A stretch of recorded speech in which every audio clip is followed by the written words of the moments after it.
समय जो है वो कांग्रेस के विपरीत है, वो कांग्रेस के विरोध में है और परिस्थितियां भारतीय जनता पार्टी के अनुकूल है। जिसको पार्टी दायित्व देगी वो उस दायित्व का निर्वाह करेगा। झीरम का जो गुनाहगार है वो कांग्रेस के कुनबे में 5 साल तक क्या भूपेश जी ने कुर्ते की जेब में हाथ डाला नहीं था कि उनको समय नहीं मिला। छत्तीसगढ़ में चुनाव के समय झीरम कांड को लेकर सुप्रीम कोर्ट का एक फैसला आया और उस फैसले के बाद ये तय हुआ है कि जो एनआईए ने जो याचिका लगाई थी उसको खारिज कर दिया गया और उसके बाद तय ये हुआ है कि अब छत्तीसगढ़ पुलिस भी इसकी जांच करेगी। उसको लेकर अब जो है नए सिरे से एक बार फिर से झीरम जो कांड है वो सुर्खियों में आ चुका है।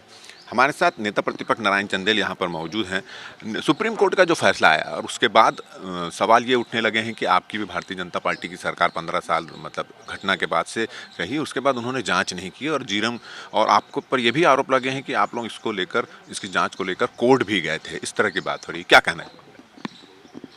देखिए, सुप्रीम कोर्ट का जो फैसला आया है, कोर्ट के फैसले में मुझे कुछ नहीं कहना है, लेकिन झीरम की घटना को काफ़ी दिन बीत गए। 5 साल तक भूपेश जी मुख्यमंत्री रहे, कांग्रेस की सरकार रही। हमने एक बार नहीं अनेक बार ये सवाल खड़े किए। मुख्यमंत्री ने स्वयं कहा कि झीरम का जो सच है वो मेरे कुर्ते के जेब में है। 5 साल तक क्या भूपेश जी ने कुर्ते के जेब में हाथ डाला नहीं था कि उनको समय नहीं मिला, उनका हाथ कुर्ते की जेब में अंदर नहीं गया। एक बात। दूसरी बात,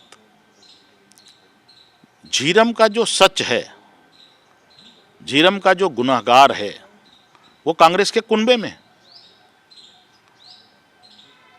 झीरम घाटी में जिस समय घटनाएं हुई बहुत दुर्भाग्यपूर्ण घटना थी, ऐसी घटनाएं नहीं होनी चाहिए। उस समय जो एक व्यक्ति मोटरसाइकिल स्टार्ट करके रखा था उसमें कौन चढ़ा था? कांग्रेस के लोग चढ़े थे ना। उस समय बस्तर का तात्कालिक कोई व्यक्ति विधायक था, वो चढ़ा था। जब इतना बता चुके तो नाम भी बता ही दे। हम नाम सबको मालूम है, वो उनके कैबिनेट में है, कैबिनेट में बैठता है। ये दुर्भाग्यपूर्ण बात है कि झीरम का कोई संदेहास्पद व्यक्ति सरकार के कैबिनेट में बैठता है। ये अपने आप में आश्चर्यजनक है। ये आप पर अक्सर ये आरोप लगाते हैं कि आप भी नहीं चाहते थे कि इसका सच, आप लोग भी नहीं चाहते थे कि इसका सच सामने में आए, इसीलिए आप लोग कोर्ट गए। देखिए, ऐसा है, हम लोग चाहते हैं कि झीरम की घटना बहुत दुर्भाग्यपूर्ण घटना थी, ऐसी घटनाएं नहीं होनी चाहिए प्रजातंत्र में, लोकतंत्र में। लेकिन 5 साल तो इनकी सरकार रही ना, कांग्रेस की सरकार। वो क्या कर रहे थे? सारी एजेंसियां उनके पास में है, सारी कार्यप्रणाली उनके पास में है, सारा सिस्टम उनके पास में है। उन्होंने झीरम का जो असली सच है वो क्यों सामने नहीं लाया? किसने रोका था? मुख्यमंत्री और उनकी सरकार को।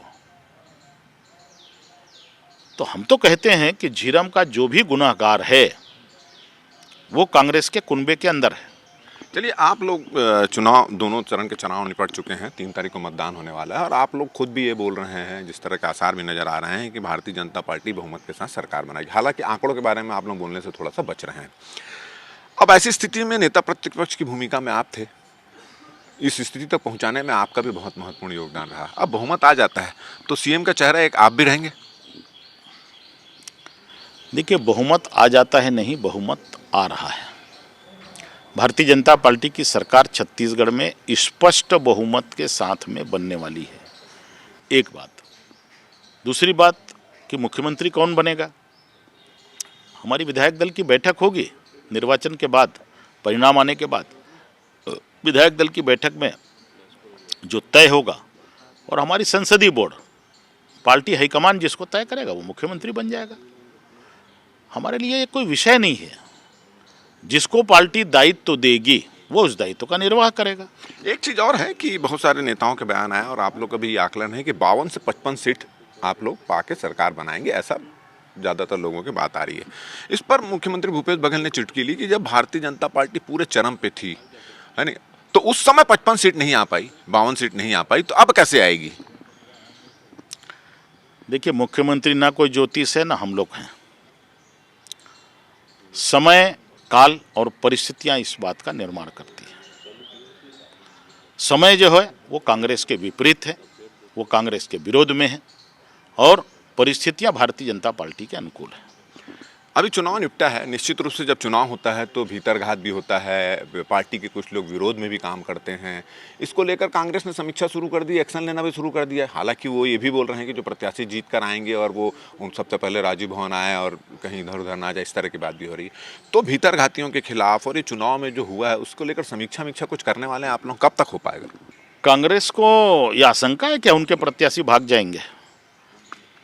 तब तो राजीव भवन बुला रहे हैं। हमने तो ऐसा कोई निर्देश जारी नहीं हुआ है हमारे तरफ से। तो एक तो कांग्रेस को यह आशंका है कि उनका बहुमत नहीं आ रहा है, दूसरी आशंका है कि उनके विधायक इधर उधर जा सकते हैं, तब वो राजीव भवन बुला रहे हैं। तो कांग्रेस का जो भी निर्वाचित विधायक है वो इतना कमजोर है क्या, या इतना काबिल नहीं होगा?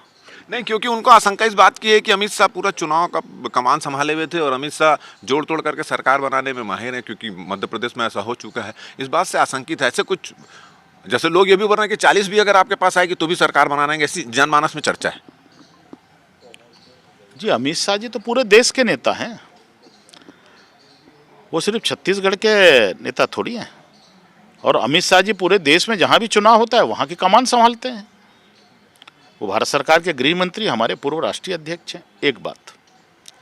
दूसरा विषय ये है, मुझे लगता है कि कांग्रेस को आशंका है कि उनका बहुमत नहीं आ रहा है, तो जो पहले ही हार गया है उसके जीतने की संभावनाएं नहीं है। चलिए, एक चीज़ और है। अभी कुछ देर पहले एक खबर आई है कि राजस्थान में चुनाव हो रहा है और वहाँ के जो मुख्यमंत्री अशोक गहलोत ने कहा है कि महादेव ऐप और लाल डायरी दोनों की जांच होनी चाहिए। निश्चित रूप से यहाँ पर जिस भगवान शंकर जी को हम लोग पूजते हैं, पूरा हिंदू समाज पूजता है, सर्व समाज पूजता है, उसके नाम से सट्टा चला रहे हैं। दुर्भाग्यपूर्ण बात है छत्तीसगढ़ में। और उस सट्टे का सरगना कौन है? सत्ताधारी दल के लोग हैं। मुख्यमंत्री के तार उनसे जुड़े हुए हैं। ये दुर्भाग्यपूर्ण बात है। तो महादेव ऐप की चर्चा पूरे छत्तीसगढ़ में और लाल डायरी राजस्थान में। जहाँ जहाँ कांग्रेस की सरकारें हैं वहाँ इस प्रकार से क्यों मामले सामने आते हैं? लाल डायरी में क्या है? अच्छा, लाल डायरी को खोलने में क्या दिक्कत है उनको, राजस्थान के मुख्यमंत्री को? यहाँ महादेव ऐप का सच बताने में मुख्यमंत्री को क्या दिक्कत है? और जितने घोटाले हुए हैं, हमारी ये मांग है कि छत्तीसगढ़ प्रदेश में चाहे कोयला घोटाला हो, राशन घोटाला हो, रेत घोटाला हो, शराब घोटाला हो, पीएससी घोटाला हो, गौठान में घोटाला हो, गोबर में घोटाला हो, उन घोटालों का पैसा कहाँ गया, किसके पास रखा गया है, और कांग्रेस हाईकमान को किन किन चुनावों में इन घोटालों का पैसा भेजा गया है, मुख्यमंत्री को प्रदेश की जनता के सामने में रखना चाहिए। स्पष्ट रूप से बेबाक होकर के रखना चाहिए प्रेस में कि घोटाले का पैसा इतना आया है और हमने इतना पैसा कांग्रेस हाईकमान को दिया है। उसमें दिक्कत क्या? आखिरी सवाल ये है कि भीतरघातियों के खिलाफ कुछ आप लोग कर रहे हैं, क्योंकि सब जगह भीतरघातियों ने गड़बड़ किया है, जिसके कारण आप लोगों की बहुत सारी सीटें संकट में हैं। चुनाव समय होता है इस तरह के बात। इसको लेकर कोई समीक्षा आने दिनों में होने वाली?